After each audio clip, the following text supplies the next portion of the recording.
고난주간 아침 묵상 오늘 세 번째 날에 오신 교회 여러분을 진심으로 환영합니다. 고난주간 잘 보내고 계신지 모르겠습니다. 오늘 우리가 함께 묵상할 말씀은 누가복음 22장 66절에서 71절의 말씀이 되겠습니다. 제가 먼저 읽어드리고 이 말씀 본문을 같이 나누도록 하겠습니다. 날이 새매 백성의 장로들 곧 대제사장들과 서기관들이 모여서 예수를 그 공회로 끌어들여 이르되 내가 그리스도이거든 우리에게 말하라. 대답하시되 내가 말할지라도 너희가 믿지 아니할 것이요 내가 물어도 너희가 대답하지 아니할 것이니라. 그러나 이제부터는 인자가 하나님의 권능의 우편에 앉아 있으리라 하시니 다 이르되 그러면 내가 하나님의 아들이냐 대답하시되 너희들이 내가 그라고 말하고 있느니라. 그들이 이르되 어찌 더 증거를 요구하리요 우리가 친히 그 입에서 들었노라 하더라. 아멘.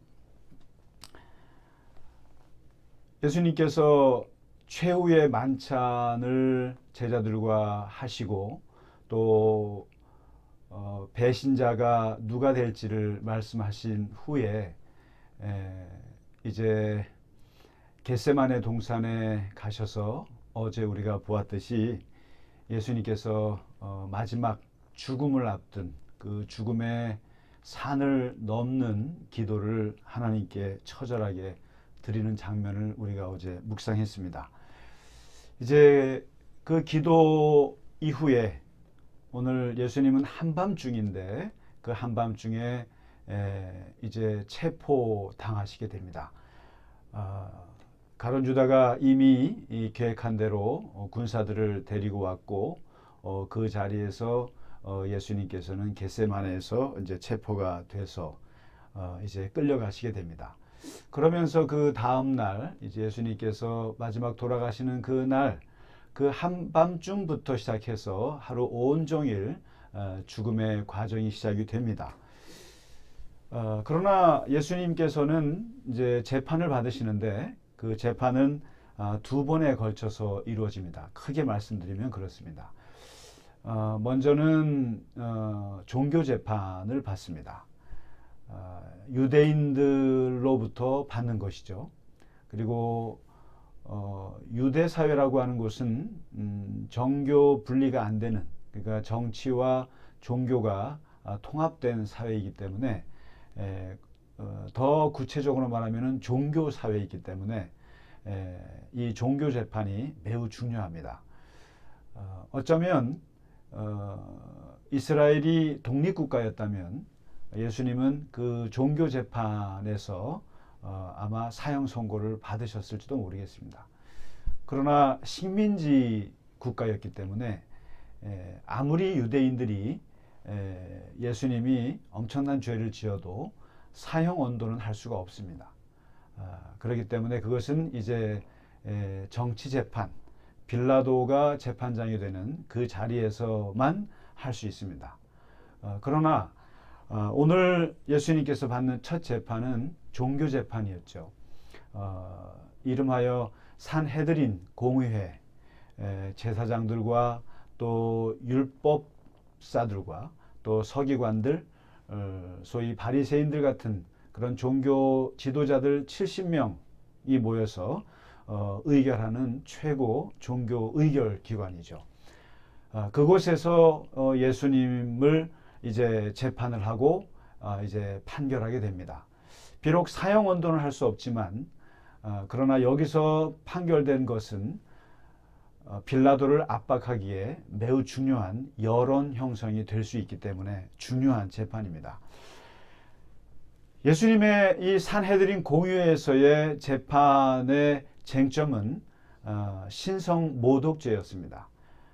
하나님을 모독했느냐, 그리고 하나님을 불경스럽게 했느냐라고 하는 것이 가장 중요한 쟁점이었습니다. 우리가 보통 성경에서 신성 모독이다. 영어로 이제 우리가 그 블레스페미라고 하는 이 용어를 씁니다만은 신성 모독을 한다라고 하는 것은 10계명의 1, 2, 3계명을 기준으로 하는 것이죠. 1, 2, 3계명이 뭡니까? 나 외에는 다른 신들을 너에게 두어서는 안 된다. 이른바 오직 하나님만, 유일신, 오직 하나님만 섬길 것. 그리고 두 번째가 우상을 만들지 말라. 우상을 만들지도 말고 그 앞에 절하지도 말고 그리고 섬기지도 말라. 우상 금지 계명입니다. 그리고 세 번째가 하나님의 이름을 망령되이 불러서는 안 된다. 하나님의 명예죠. 하나님의 권위, 하나님의 이름이 땅에 떨어지는 그런 행위나 그러한 언어를 써서는 안 된다라는 것입니다. 그래서 오직 하나님만 섬길 것이고 우상을 섬기면 신성모독이고 또 하나님의 명예와 하나님의 이름을 망령되이 일컫는 것들은 모두가 다 신성모독입니다. 우리가 신성모독이라고 할 때 어떤 것이 신성모독인가? 오늘날에 보면은 이슬람에서 옛날에 프랑스였죠. 그 샤를리 앱도라고 하는 그 신문사에서 마호메트를 풍자했다가 그 열렬한 이슬람인에게 살해를 당하는 일이 벌어졌었습니다.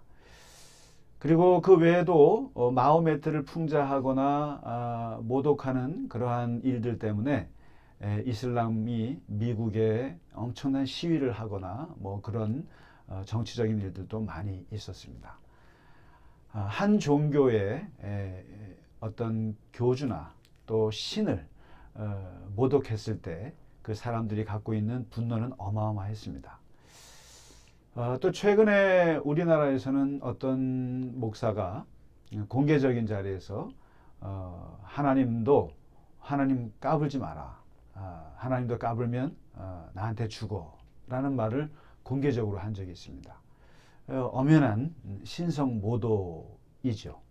하나님의 권위, 하나님의 이름, 하나님에 대해서 모독한 것이죠.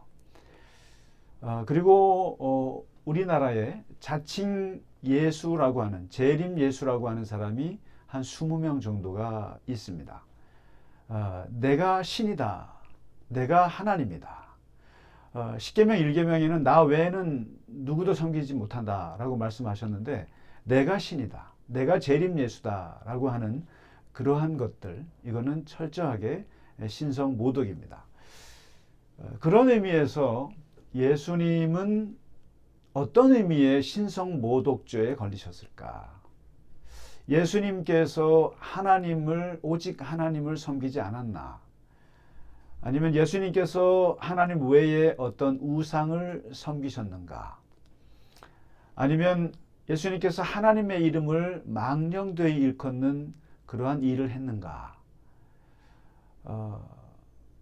이 제사장들이나 종교 지도자들이 보았을 때 예수님의 가장 큰 죄는 신성 모독이었거든요. 근데 십계명에 봐서도 특별히 예수님께서 하나님을 모독할 만한 일이나 언어를 구사한 적은 없는 것 같은데 왜 신성 모독이라고 사람들이 한결같이 말했을까? 복음서를 다시 한번 더듬어 보면 이제 간접적으로 신성 모독이라고 걸리는 것들이 그런 어떤 단서들이 있습니다. 첫째가 안식일을 부정하는 듯한 모습이었습니다. 안식일의 주인은 나다라는 거죠. 안식일이 사람을 위해 있는 것이 아니라 사람이 안식일을 위해서 있어야 한다 라고 하는 이 주장, 안식일을 모독하는 것이고 모세오경을 모독하는 것이고 나아가 하나님을 모독하는 것이 아니냐라는 혐의를 받기 시작한 것입니다. 그리고 두 번째는 성전에 가셔서 속된 말로 둘러엎으셨잖아요. 그리고 내 집은 만민이 기도하는 집이다. 그러니까 이것은 나의 집이다. 하나님의 집인데 이 성전을 강도의 구렬로 만들었다. 그리고 예수님께서 끊임없이 이 성전은 무너질 것이다. 그리고 진짜 성전은 내 안에 있다. 이런 말씀이셨죠. 이것이 또 종교 지도자들에게는 신성모독, 성전을 모독하는 것으로 보여졌을 것입니다. 그래서 이 재판 때에도 저 사람이 성전을 무너뜨린다. 그리고 3일 만에 내가 짓겠다. 이런 허위 사실들을 공포하고 다녔다. 이제 이렇게 얘기를 했죠. 그러나 이것만 가지고는 예수님이 신성모독이라고 할 수는 없습니다. 안식일 계명이잖아요. 안식일 율법을 가지고 얘기한 것이고 성전이라고 하는 건물을 가지고 얘기한 것인데 그걸 굳이 신성모독이라고 하기에는 억지스러움이 있습니다. 그러면 정말 예수님께서 신성모독으로 걸리는 내용이 무엇인가 하면은 바로 이 세 번째 부분입니다. 이것은 아주 심각한 것이기도 하지만 바로 이것 때문에 예수님이 유대인들로부터 죽임을 당하게도 됐지만 바로 이것이 기독교 신앙의 뿌리가 됐습니다. 바로 그것이 무엇인가 하면은 하나님을 아버지라고 부르셨다는 겁니다. 하나님을 아버지라고 부르셨고 늘 기도할 때도 아버지라고 하셨고 가르칠 때도 아버지라고 가르치셨고 그 아버지가 누가복음 15장에 나오는 탕자의 비유에 그 아버지와 같은 아버지라고 말씀을 하셨습니다. 항상 하나님을 아버지라고 말씀하셨고 심지어 자기 자신을 하나님의 아들이다. 나는 하나님의 아들이다. 라고 말씀을 하셨습니다. 그러한 자의식을 가지셨습니다. 세례 받으실 때도 예수님께서 하늘로부터 너는 내 사랑하는 아들이라 내 기뻐하는 아들이라는 말씀을 들으셨고 광야에서 40일 금식하실 때 사탄이 끊임없이 물고 늘어진 것도 네가 진짜 하나님의 아들이면 돌을 떡으로 만들어 보고 성전에서 뛰어내려 보고 나에게 무릎을 꿇고 그렇게 하라고 얘기하고 있습니다. 심지어는 예수님께서 당신 스스로가 하나님의 아들이라는 자의식도 있었습니다마는 사실은 더욱더 나아가서 제자들에게 또 그를 따르는 많은 사람들에게 너희도 신이다라고까지 말씀하셨습니다. 모든 인간은 그 안에 신성이 있기 때문에 그 안에서 하나님의 영이 있기 때문에 하나님의 영을 가진 모든 사람들은 신이라고 말할 수 있다고까지 말씀을 하셨습니다. 그리고 요한복음 14장에 마지막 고별 설교하실 때 제자들에게 하신 말씀 속에서도 제자들이 우리가 어떻게 하나님을 볼 수 있습니까? 라고 묻게 될 때 예수님께서 나를 본 자는 하나님을 본 것이다. 이게 무슨 말씀입니까? 나를 본 자는 하나님을 본 것이다. 이 말은 곧 내가 곧 하나님이다. 내가 곧 하나님이다. 이런 얘기죠. 얼핏 듣기에 이것은 마치 이단의 교주들 같은 말처럼 들립니다. 나는 신이다. 나는 신이다. 내가 하나님이다. 이런 것처럼 오해받기에 딱 좋은 말씀입니다. 이러한 것들이 오늘 산헤드린 공의회에서 재판의 가장 중요한 쟁점이었는데 바로 묻습니다. 너가 하나님의 아들 맞느냐? 너가 신의 아들이냐? 라고 묻습니다. 그때 오늘 예수님께서 담대하게 말씀하십니다. 인자가 하나님의 권능의 우편에 앉아서 있으리라. 하나님의 우편에 앉아 있으리라. 이건 하나님의 아들만이 앉을 수 있는 자리라는 뜻이에요. 그 자리에 내가 있으리라. 모든 사람들이 보는 앞에서 이제 노골적으로 하나님의 아들임을 선포하시게 됩니다. 그야말로 이제 제사장들로부터 종교 지도자들로부터 더 이상 우리가 무슨 증거가 필요하겠느냐. 이 인간이야말로 진짜로 신성 모독죄다. 자기 스스로 하나님의 아들이라고 얘기했으니 이거는 정말 죽어 마땅하다라고 판결을 하게 됩니다. 그러면 예수님의 이 말씀과 바리새인들과 종교 지도자들이 갖고 있는 그들의 그 하나님 신관이 어떻게 다르길래 예수님은 신성 모독죄에 걸리셨는가? 한번 생각해 보자고요. 우리가 그 유대 종교 지도자들의 하나님은 기본적으로 멀리 계신 하나님이세요. 그리고 율법을 지키고 그대로 살 것을 하늘에서 명령하시는 하나님이세요. 오직 하나님은 찬양만 받으시고 경배 받으시고 송축 받으시고 그리고 숭배 받으시는 그러한 하나님이세요. 오직 하나님은 성전에서 제사를 받으시는 하나님이세요. 다시 말해서 하나님은 하늘에 계시고 우리는 땅에 있어야 해요. 우리는 오로지 하나님을 멀리서 섬겨야만 하고 그분을 예배해야만 하는 것입니다. 제사 드려야 하는 것입니다. 그런데 예수님께서 이 땅에 오셔서 끊임없이 가르치고 예수님 스스로도 그렇게 사셨고 그리고 오늘 재판 중에서도 분명하게 밝히시는 것은 예수님의 신성 모독죄는 무엇인가? 하나님을 너무나 가까이 한 죄였습니다. 예수님에게 하나님은 내 안에 계십니다.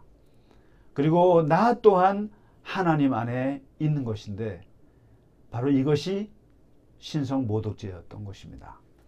하나님을 너무나 친근하게 대한 죄였습니다. 하나님과 내가 하나가 된 그 죄였습니다. 항상 하나님을 아버지라고 부르고 그리고 항상 하나님과 깊은 교제 속에 있었고 사람들에게는 하나님이 내 안에 계시다. 그리고 내가 하나님 안에 있다. 그리고 하나님이 일하시니 내가 일하신다. 그리고 하나님과 나는 하나다. 둘이 아니다. 그래서 나를 본 사람은 하나님을 본 것이다. 이것은 예수님만이 하실 수 있는 어떤 말씀이죠. 얼마나 하나님과 친밀했으면 이런 말씀을 하시는가. 이것이 바리새인들의 눈에 볼 때는 신성 모독이었습니다. 그들은 하나님은 하나님이고 인간은 인간이어야 된다. 하나님은 저기 계셔야 하고 우리는 여기 있어야 한다. 하나님은 명령하시는 분이고 우리는 실행하는 자들이다. 하나님은 왕이시고 우리는 백성이어야 한다. 그런데 어떻게 백성이 왕에게 가까이 가서 왕의 손을 만지고 왕의 옷자락을 만지고 왕과 함께 식사를 하고 왕과 대화를 하고 이러한 모독이 어디 있느냐? 바로 바리새인들이나 종교 지도자들이 생각하고 있는 하나님은 세속 군주와 같은 하나님이었어요. 세상의 왕 같은 하나님이었어요. 세상의 권력자들과 같은 하나님이었어요. 여러분, 권력자들은 그 주변에 함부로 가까이 못하게 합니다. 세상의 모든 왕들은 그 주변에 함부로 접근해서는 안 됩니다. 높이 있어야 하고 거리를 두어야 하고 그리고 나아갈 때는 아주 철저한 절차를 지켜야 하고 말할 때는 해야 할 말이 있고 하지 말아야 할 말이 있고 잘못 말하면 그 자리에서 죽임을 당하는 그게 바로 왕의 자리이고 왕과 백성의 관계이고 군주와 국민들의 관계 이런 거죠. 근데 바로 종교 지도자들이 갖고 있었던 하나님은 바로 그런 하나님이었던 거예요. 그런 하나님 앞에 나아가서 손을 잡고 함께 포옹하고 함께 밥을 먹고 함께 대화를 나누고 친근하게 모든 교제를 하고 있는 이 예수의 모습은 그야말로 신성모독이었습니다. 예수님께서는 그럼에도 불구하고 얘기하시는 거죠. 하나님과 나는 하나고 하나님이 내 안에 계신다. 하나님은 나의 아버지시고 나는 그분의 아들이다 라는 것이죠. 결국 예수님의 신성모독죄라고 하는 것은 다른 거 아닙니다. 하나님을 가까이 한 죄예요. 여러분과 제가 만일에 신성모독죄, 예수님과 같은 신성모독죄라고 하면 우리 모두는 다 신성모독죄에 걸리는 사람들입니다. 하나님을 가까이 했고 하나님을 아버지라고 불렀고 그리고 하나님과 내가 하나가 되고 주님이 내 안에 계시다고 그렇게 살아가는 것은 이거는 신성모독죄인 거죠. 그러나 바로 예수님은 그 당시에 그 신성모독죄로 인해서 죽임을 당했던 그 모습이 바로 오늘 우리 기독교 신앙의 바로 기반이 되는 것이죠. 우리가 하나님을 어떻게 섬깁니까? 가까이 섬기기 원합니다. 내 주를 가까이, 내 주를 가까이, 조금 더 가까이, 어제보다 오늘이 더 가까이, 오늘보다 내일이 더 가까이, 주님을 더 가까이. 제가 신학교 다닐 때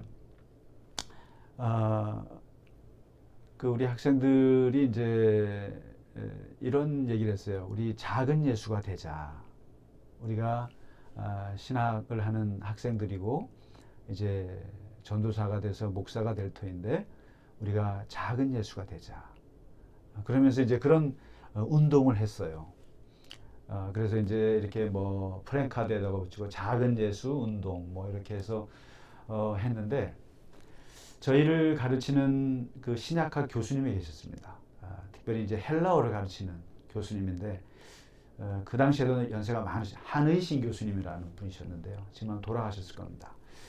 근데 그분이 이 작은 예수라고 하는 걸 보시고 엄청 저희들한테 화를 내셨습니다.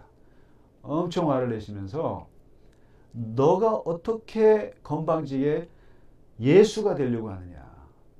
너가 어떻게 작은 예수냐? 아니 우리는 그냥 예수님을 닮아가고 예수님처럼 살려고 작은 예수라고 했습니다. 했더니 예수는 오직 모노다. 모노. 한 분이어야 한다. 그 누구도 예수가 돼서는 안 된다. 아마도 이단 교주들 같은 그러한 것 때문에 우려스러워서 하신 말씀이라고 생각이 듭니다. 지금은. 그런데 제가 한 30년이 지난 지금 생각해 보면 우리는 예수가 되어야겠구나. 작은 예수라고 표현했습니다마는 예수님이 신성모독죄로 돌아가신 것도 예수님은 나는 하나님처럼 하나님의 성품을 닮아가고 하나님이 내 안에 계셔서 하나님과 내가 내 안에서 구분되지 않을 정도로 하나님의 형상, 주님의 그 성품, 주님의 권능, 주님 하나님처럼 그렇게 그 신적으로 그렇게 닮아가려고 했던 예수님의 그 모습이었던 것이거든요. 그런 면에서 우리가 예수님을 대하는 것도 마찬가지인 거죠. 예수님이 내 안에 계시다면, 예수님이 나의 구주라면, 예수님이 진정으로 내 삶의 주인이고 나를 인도하시는 분이라면, 정말 나의 친구라면 나도 예수처럼 되야겠구나. 나도 예수님 같이 살아야겠구나. 나도 예수님을 닮아야겠구나. 그래서 나 작은 예수라도 될래. 나 예수처럼 살을래. 나 예수님과 가까이 살고 싶어. 라고 하는 거거든요. 이것이 신성모독이라면 저는 과감히 그 죄를 달게 받겠습니다. 30년 전에 우리 선생님이 가르쳤던 너가 어떻게 예수가 돼 건방지게 라고 그때 이후로 저희는 도저히 예수님처럼 될래요. 예수님하고 나는 정말 상관없는, 그리고 그분은 찬양만 할게요. 경배만 할게요. 라고만 살아왔던 게 사실입니다. 그런데 지금 저는 그때 선생님의 가르침을 버리려고 합니다. 작은 예수가 될래요. 예수님처럼 살래요. 예수님 안에 있을래요. 여러분이나 저나 다 우리는 예수가 될 수 있다. 예수님처럼 되어야 한다. 이것이 예수님께서 하나님처럼 되려고 했던, 하나님의 성품을 닮으려고 했던, 그래서 나는 하나님의 아들이라고까지 말씀하셨던 것 때문에 십자가에 죽임을 당하셨지만 그러나 그 예수님의 이것이야말로 진정으로 신앙의 가장 중요한 뿌리가 아닌가 생각이 듭니다. 예수님 하나님을 가까이 해서 예수님을 더욱더 가까이 하는, 그래서 주님이 내 안에 계시고 내가 주님 안에 있는 그런 작은 예수, 예수님의 제자, 예수님의 종이 되시기를, 또 그렇게 우리가 함께 살아갈 수 있으면 정말 좋을 것 같습니다. 우리 이 시간 함께 잠시 기도하도록 하겠습니다.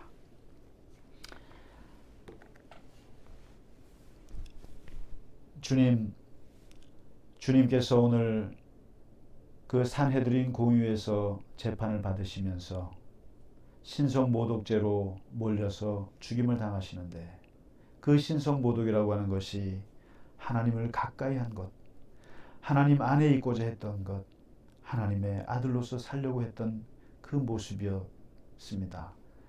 주님, 우리가 하나님을 가까이 해서 세상으로부터 버림을 당한다면 버림을 당하게 하여 주시옵소서.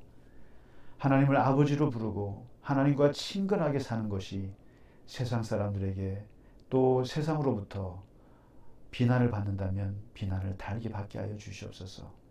예수님께서 하나님의 아들임을 포기하지 아니하고 그 십자가 끝까지 가신 것처럼 우리 안에 계신 하나님 안에서 또 우리 안에 계신 주 예수 그리스도의 그 사랑 안에서 오늘 하루도 살아가게 하여 주시옵소서. 주님, 오늘 하루도 주님을 더 가까이 섬기기를 원합니다. 더욱더 주님 앞에 한 발짝 한 발짝 가까이 다가가게 하시고, 그러한 우리에게 주님 다가오셔서 우리 손을 붙잡고 오늘 하루도 마지막 날처럼 주님 안에서 살아갈 수 있는 오늘 하루가 되게 하여 주시옵소서. 주님 함께 하실 줄 믿으며 우리 주 예수 그리스도 이름으로 기도하옵나이다. 아멘. 하늘에 계신 우리 아버지여, 이름이 거룩히 여김을 받으시오며 나라가 임하옵시며 뜻이 하늘에서 이루어진 것 같이 땅에서도 이루어지이다. 오늘날 우리에게 일용할 양식을 주옵시고 우리가 우리에게 죄 지은 자를 사하여 준 것 같이 우리의 죄를 사하여 주옵시고 우리를 시험에 들게 하지 마옵시며 다만 악에서 구하옵소서. 대개 나라와 권세와 영광이 아버지께 영원히 있사옵나이다. 아멘. 아멘. 네, 오늘 고난주간 아침 묵상 세 번째 시간을 마치겠습니다. 오늘 하루도 주님 안에서 주님 더욱더 가까이 동행하시는 하루가 되시기를 간절히 바랍니다. 감사합니다.